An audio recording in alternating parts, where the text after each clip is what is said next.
Good morning, everyone. Great to see you on this beautiful summer Sunday morning. My name is Carol Koistra, and I represent the Summer Service Worship Team.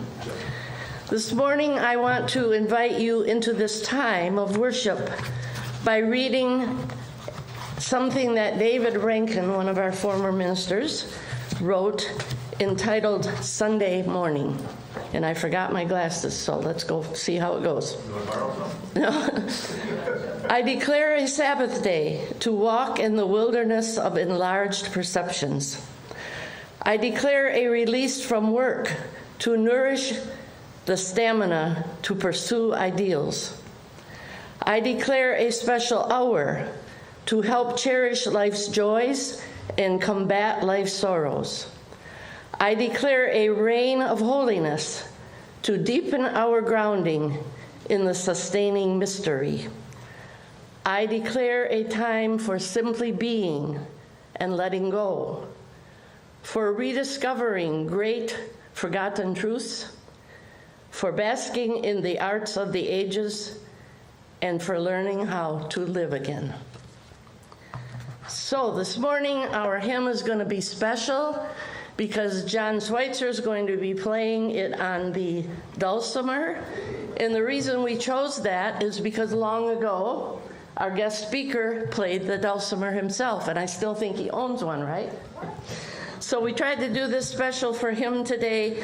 So Johnny will play the first verse and then invite all of you to join in singing. And we're just going to do two verses? We're doing verses 1 and 2. Yeah. Verse police. But then we got all four verses on the last hymn.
Good morning. A couple of readings. First, Luke 12:48. To whom much is given, much will be required. And then I would like to do a reading of a modern Hippocratic oath. Some of you may be familiar with the original Hippocratic oath, which basically says, above all, do no harm, in short. A modern Hippocratic oath by Dr. Louis Lasagna, that was written in 1949. I swear to fulfill, to the best of my ability and judgment, this covenant. I will respect the hard-won scientific gains of those physicians in whose steps I walk, and gladly share such knowledge as is mine with those who are to follow. I will apply for the benefit of the sick all measures which are required, avoiding those twin traps of overtreatment and therapeutic nihilism. I will I will remember that there is art to medicine as well as science, and that warmth, sympathy, and understanding may outweigh the surgeon's knife or the chemist's drug. I will not be ashamed to say, I know not, nor will I fail to call on my colleagues when the skills of another are needed for a patient's recovery. I will respect the privacy of my patients, for their problems are not disclosed to me that the world may know. Most especially must I tread with care in matters of life and death. If it is given me to save a life, all thanks. But it may also be within my power to take a life. This awesome responsibility must be faced with great humbleness and awareness of my own frailty. Above all, I must not play at God. I will remember that I do not treat a fever chart, a cancerous growth, but a sick human being whose illness may affect the person's family and economic stability. My responsibility includes these related problems. If I am to care adequately for the sick, I will prevent disease wherever I can, for prevention is preferable to cure. I will remember that I remain a member of society with special obligations to all of my fellow human beings, those of sound mind and body, as well as the infirm. If I do not violate this oath, may I enjoy life and art, respected while I live and remembered with affection hereafter. May I always act so as to preserve the finest traditions of my calling, and may I long experience the joy of healing those who seek my help.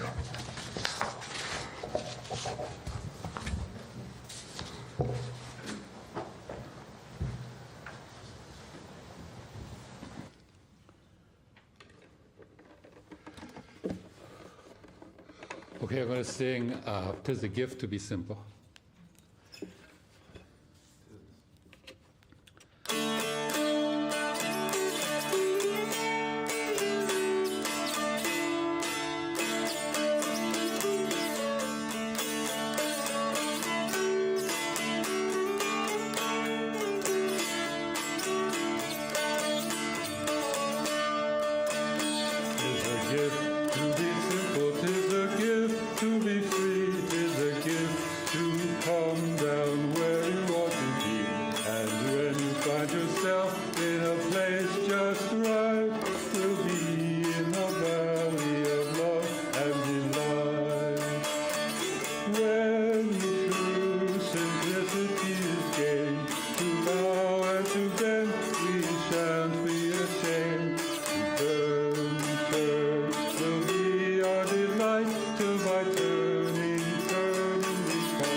I have a second reading.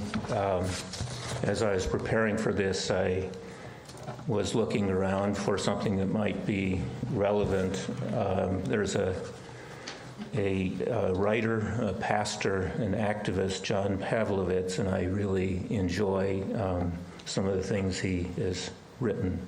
This one particularly fit for me. For my entire life, I assumed something that perhaps I shouldn't have. I thought Christians were supposed to care about people,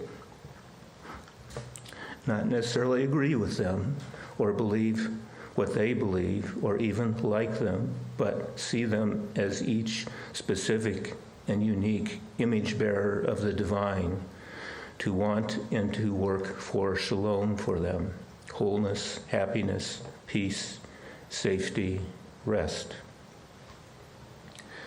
I grew up believing that one of the markers of a life emulating Jesus was a heart capable of being broken at the distress of other human beings around you, when they are hungry and hurting, when they are homeless and afraid, when they grieve and feel alone, when they believe they are unloved and forgotten, when tragedy befalls them, and when injustice assails them. These things are supposed to move the needle within us if Jesus is present. And in all my years of crisscrossing the Gospels in both study and reflection, I never once found a Jesus who piled burdens on the already burdened people.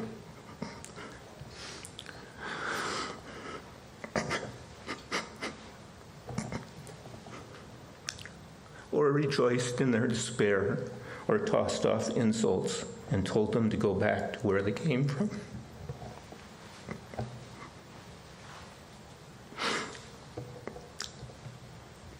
I never once saw Jesus brandishing a "don't tread on me" bravado in the face of dire need.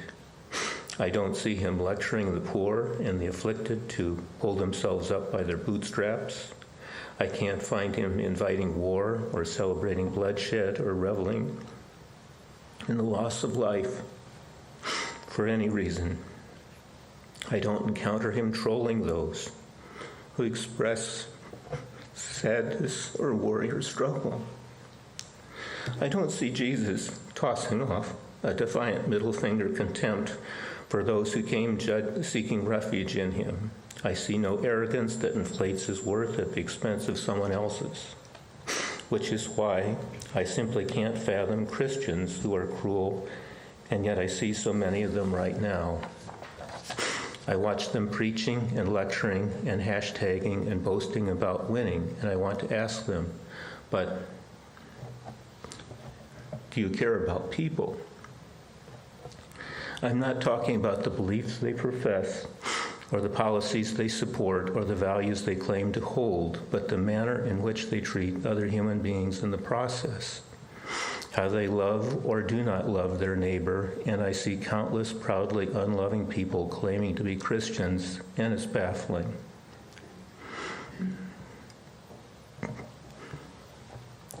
If you profess to be a follower of Jesus, I'm not concerned with your politics, and I don't care about your doctrine. I'm not interested in the scriptures you can recite or the prayers you utter out loud. Show me a working theology of empathy. Show me that you actually give a damn about people, not just Republican people or American people or Christian people or white people, but the disparate parade of human beings in every way you encounter them, in every condition they arrive, with whatever backstory they've lived through. If you tell me you're a Christian, be someone who, like Jesus, looks at the crowds and has compassion for them, that propels them into proximity with their pain. Because if you aren't deeply burdened to live from a place of expansive, sacrificial, selfless love towards your neighbor, not moved to alleviate anguish or reduce suffering, not compelled to leave people better than you found them, honestly, I'm not sure what the point of calling yourself a Christian is.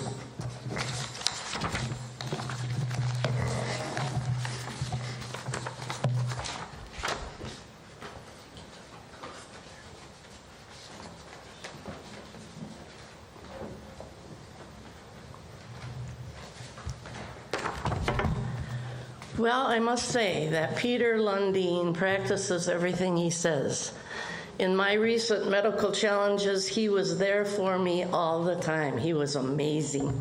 Peter has served this community in Grand Rapids for over 30 years as a primary care doctor, And following 2 years as Vice President for Medical Affairs at Spectrum Health, he transitioned into practicing as a hospitalist. Peter, if you remember, served as a consultant to Fountain Street Church during our COVID season. He was very helpful, as was Kirsten and some other people. He's been active in the Planned Parenthood Association for more than 40 years and is currently serving on their governing board. Peter retired from his long practice 1 month ago in June, so this is a big time for him. Joan and Peter were married 2 years ago in our sanctuary by Christopher. It is great to welcome Peter to our service today.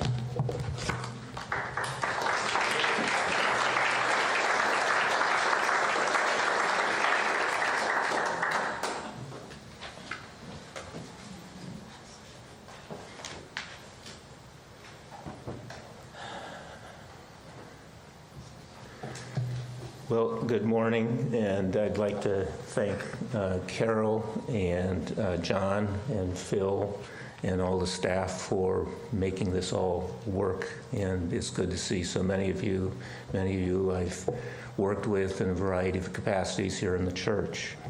Good morning, I'm Pete Lundeen. I've been a member of Fountain Street for more than 30 years. I first moved to Grand Rapids in 1975 to do an internship at Butterworth Hospital.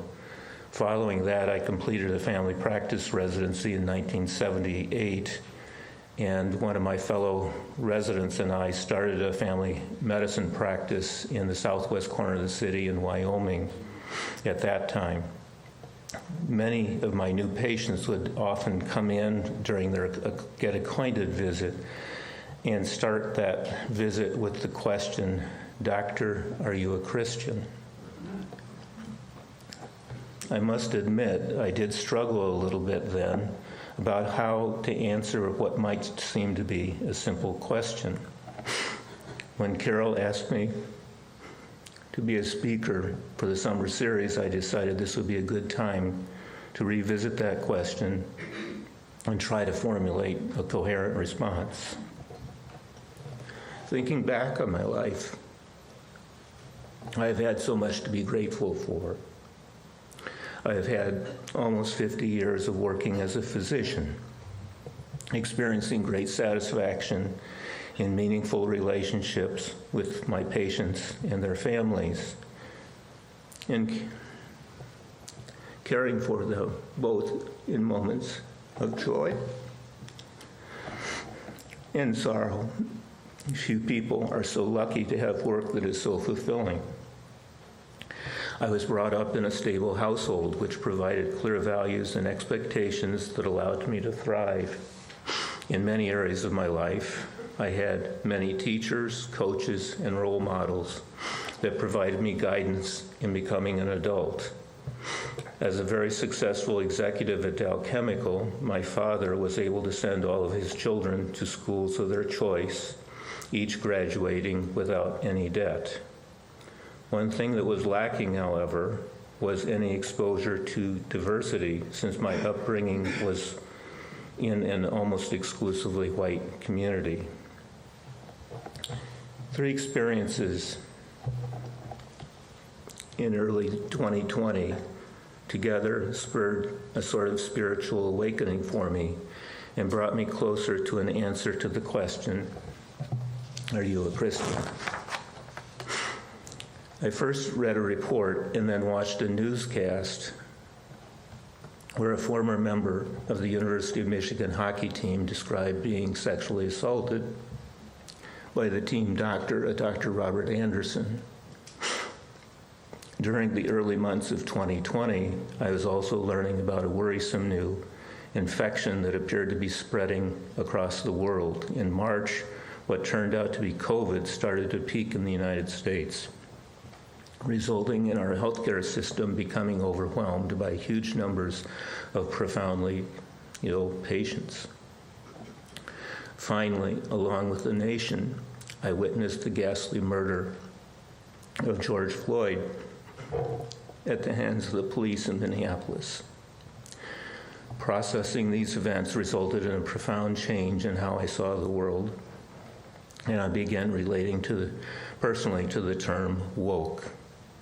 Let me dig into a little of the detail.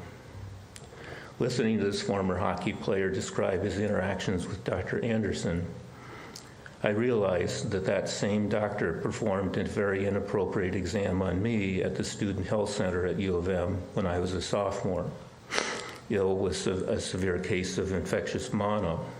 Not yet trained as a physician, I had no real understanding of what was medically appropriate for evaluating a patient with mono. I still found his behavior disquieting and quite bizarre, but I was able to brush it off and simply never see that doctor again. After following the news stories in early 2020 about Dr. Anderson's abuses and learning of a lawsuit by multiple former patient victims of Dr. Anderson's assaults, I decided first to offer my support and later to participate in a lawsuit hoping to compel the university to change practices going forward in order to prevent future episodes of abuse. Meeting with many other former students and student athletes who had been subjected to assaultive behavior by Dr. Anderson, I came to appreciate that I was incredibly lucky in not having been forced to have multiple encounters with this doctor. In contrast, student athletes were required to see Dr. Anderson, the team doctor, repeatedly to be cleared to play and in order to maintain their athletic scholarships. They relied on these scholarships to pay for their educations, and reports of abuse to the coaching staff fell on deaf ears. Many of these students were profoundly psychologically harmed by this doctor's repeated assaults. Their experiences resulted in a number of students later to avoid seeking medical care altogether, eventually resulting in misdiagnoses of cancer and multiple poor health outcomes. A large percentage of Dr. Anderson's victims were Black and came from economically disadvantaged backgrounds. Were it not for their scholarships, they would not have been able to attend the University of Michigan. Joining these students fighting for justice caused me to reevaluate how I viewed and understood our society's relationship with communities of color. Second event, with the surge of COVID hospitalizations, my colleagues in our hospital's care team were overwhelmed with huge numbers of severely ill patients to care for. To compound this difficult situation early in the pandemic, we understood very little about how best to treat COVID, how best to prevent the spread of COVID, and how to protect ourselves and our loved ones from also becoming ill with COVID. Given my age and history of blood clots, I was painfully aware that if I became ill with COVID, my risk of complications or even dying of COVID were much greater than many of my younger colleagues. Nevertheless, the onslaught was overwhelming, and I felt a sense of duty both to my patients and my fellow healthcare colleagues to help manage these seriously ill patients. Lest you think that I think of myself as heroic, I will share that there is an incredible sense of gratification and fulfillment in being able to help people when they are severely ill. I think this is a motivation for many, many doctors. I can think of few professions where there is such an opportunity to change people's lives in a positive way.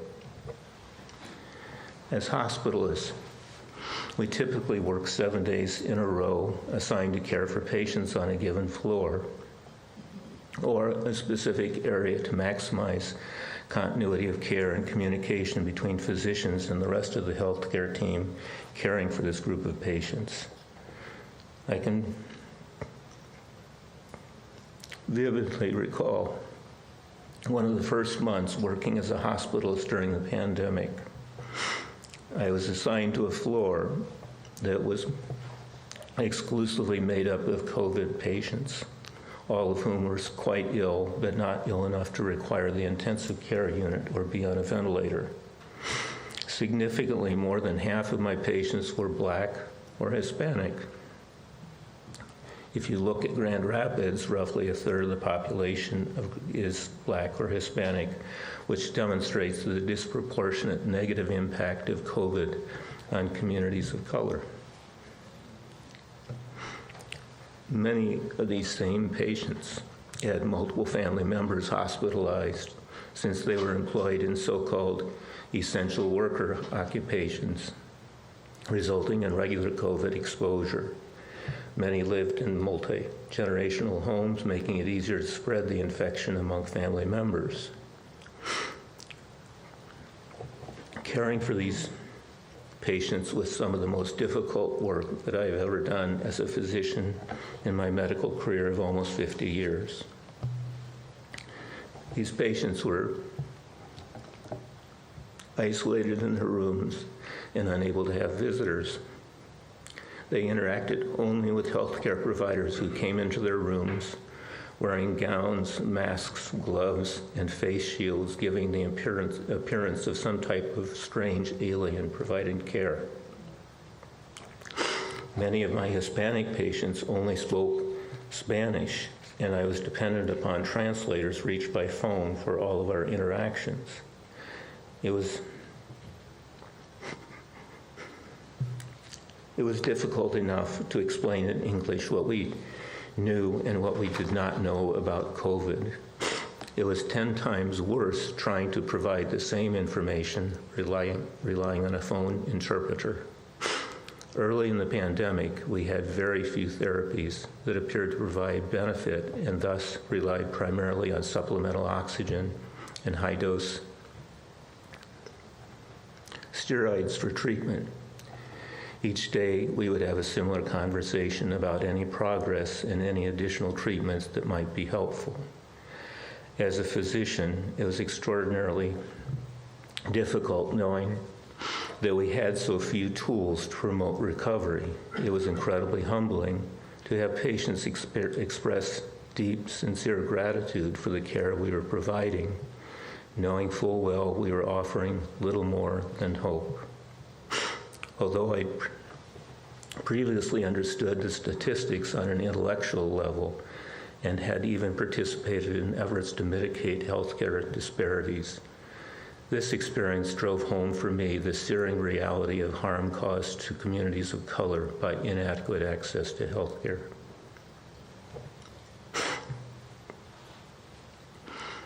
Finally, coming home from this exhausting work in the hospital, I witnessed, along with the nation, the inconceivable violence of George Floyd's death at the hands of police, highlighting for me yet another way in which Americans of color experience profound inequalities in access to education, healthcare, and even basic justice. In the months following these experiences, I participated in multiple discussions and events addressing issues of racial inequality, racism, and diversity. I joined other members of the Planned Parenthood Board in 2020 in multiple meetings and trainings to look at issues of diversity and inequity within Planned Parenthood clinics and their leadership. And on almost a weekly basis, Fountain Street Church, either from the pulpit or through multiple other activities, has helped members process and understand what we need to do as a community to address issues around racism, diversity, and healthcare disparities. One of the things I took from this period of time was the development of a deeper and more personal awareness of my relationship with the concept of white privilege. In my workplace, some of my Black physician colleagues over the years would describe experiences of having patients mistake them for housekeeping staff or ask whether a different surgeon might be available to provide needed emergency surgery. I know I reacted with a sympathetic cringe, but pre-2020, I lacked a gut understanding of the true enormity of evil of racism at play. I have felt compelled to look back at my upbringing and ask why I was so blind to my privilege. The interesting thing about white privilege I have learned is that for someone living a life immersed in it, there are so many things one might take for granted without fully realizing they are never a given in other communities. One of our hymns this morning is Amazing Grace. The line in the hymn I can most relate to is,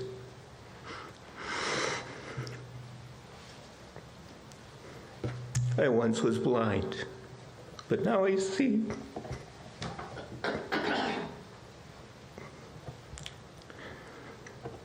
My privilege has kept me blind in so many ways until this series of experiences served to help me see.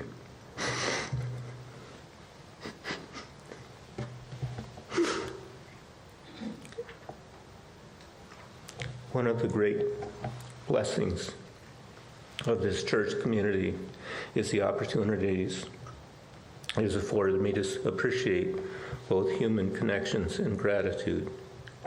Taking part in the Build Guild with trips to Texas to renovate housing destroyed by Hurricane Harvey, and to New Bern, North Carolina, to renovate housing destroyed by Hurricane Florence allowed me to see families who had lived for years in horrendous housing without the capacity to repair the damage from hurricanes occurring years ago. Last year, my wife Joan, in her summer series talk, spoke about our experience providing a home for Muhammad, a young Afghan refugee who lived with us for more than a year while he awaited reunion with his family who remained stuck in Afghanistan. Seeing him work through all the struggles with his family on the other side of the world was yet another lesson in gratitude. Working together with a group of volunteers from this church to support multiple Afghan families in witnessing their struggles and successes acclimating to West Michigan was yet another lesson in connection and gratitude. What happened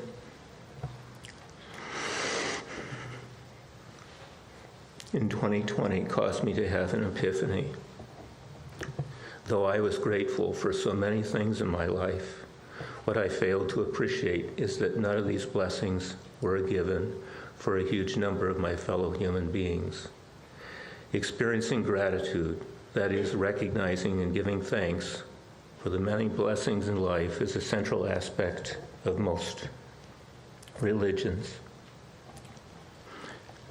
I witnessed others' incredible gratitude for much less than my own life has been graced with. What I learned in 2020 was an incredible depth of gratitude that I myself should have known for the many blessings that I've experienced in my life. I think that having such close proximity to so much pain and so much gratitude over a few short months back in 2020 somehow cracked my heart open. While gratitude had been present in me, perhaps often as a debt owed and duty given, it now has become central to my life. I saw profound beauty in the gratitude of my COVID patients and found myself feeling my own immense gratitude for each success in easing their pain. I began experiencing real gratitude for small blessings, whether I'd received them or they were received by another. And I gained a more real sense of our deep human connection and my true role in our human community. The Christian idea of humanity as the body of Christ, the logos through which all creation came into being, became understandable in an intuitive way. So back to the question posed by my new patients. Doctor, are you a Christian? So if asked again, I might hesitate, wondering whether the question referred to a belief an atonement theology, prescribed dogmas, or an acceptable version of the personal salvation plan. And I would hesitate if it referred to a belief in what Richard Rohr called a favor that Jesus effects for certain individuals in a heavenly ledger somewhere. I would give a resounding yes, however, if being a Christian describes the capacity to see the incarnate divine, not only in Jesus, but also in all of humanity. If it means seeing all as worthy of love, respect, dignity, joy, and opportunity, I can say yes. And if that means doing whatever I can to stand against injustice and work to ensure all can enjoy civil rights, clean water, education, marriage, and access to health care, I can say yes. And if that means believing in the inherent goodness of people, being decent, being kind,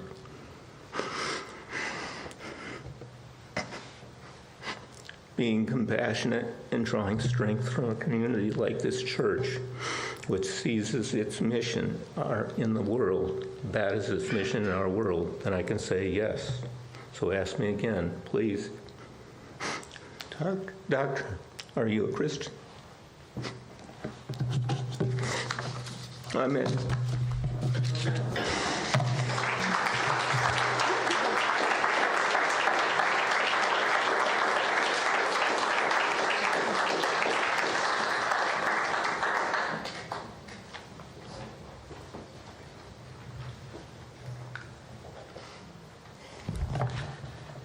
Thank you to Dr. Lundeen for that meaningful message.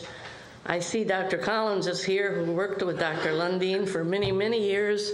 I know there are other people who worked and saw the kind of practice that they worked with, and what a great thing to have people like you in our community. Thank you so much.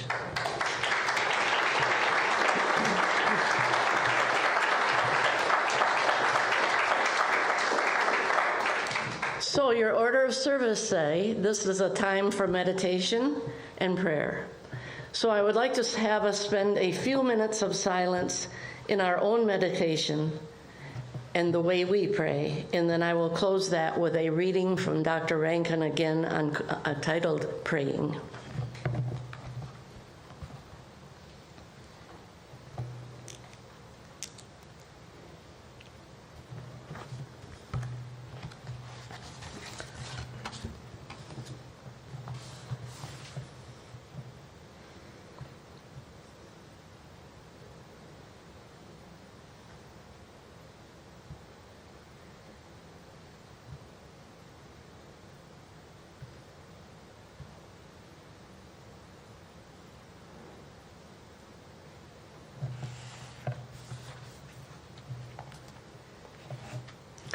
These words from Dr. Rankin, entitled Praying. I love to pray, to go deep down into the silence, to strip myself of all pride, selfishness, and coldness of heart, to peel off thought after thought, passion after passion, till I reach the genuine depths of all. To remember how short a time ago I was nothing, and in how short a time again I will not be here.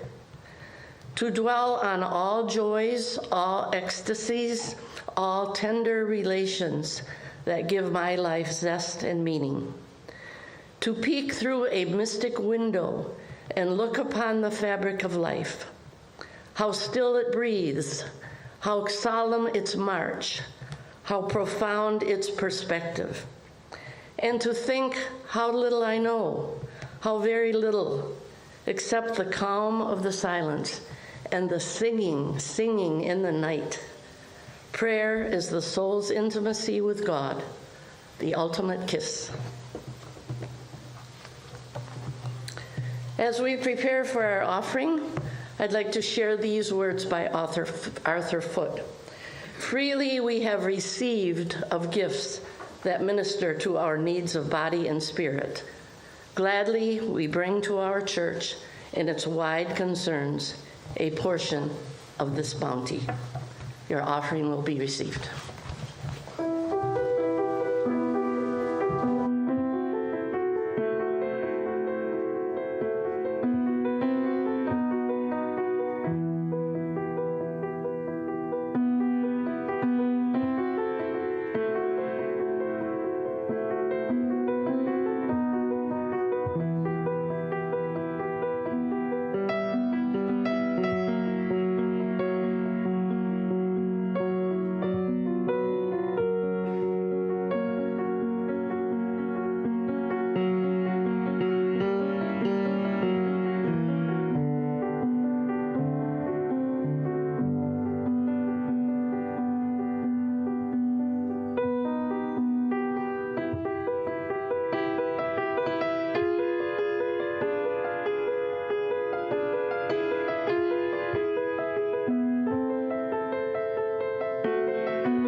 So again, the order of service says announcements, but I don't really know what that means every week because we never really seem to have announcements.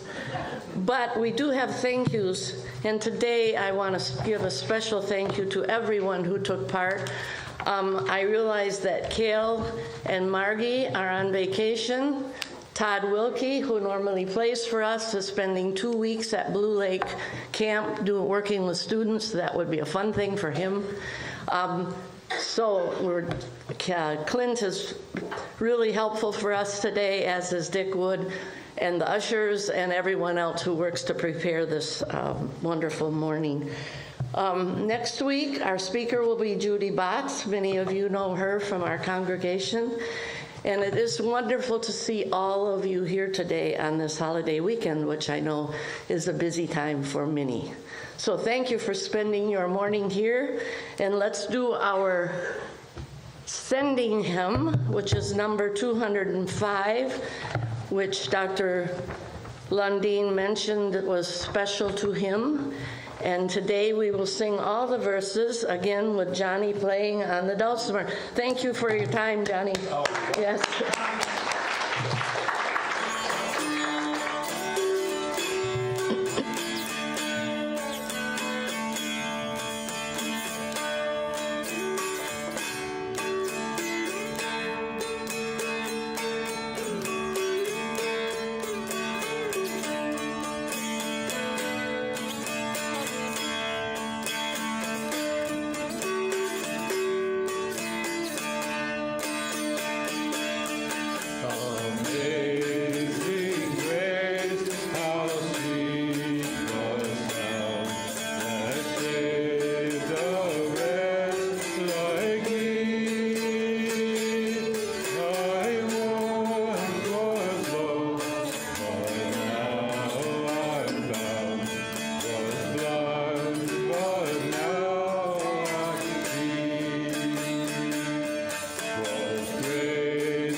now I think it is fitting that we invite Reverend Joan Lundeen up to say the benediction this morning service.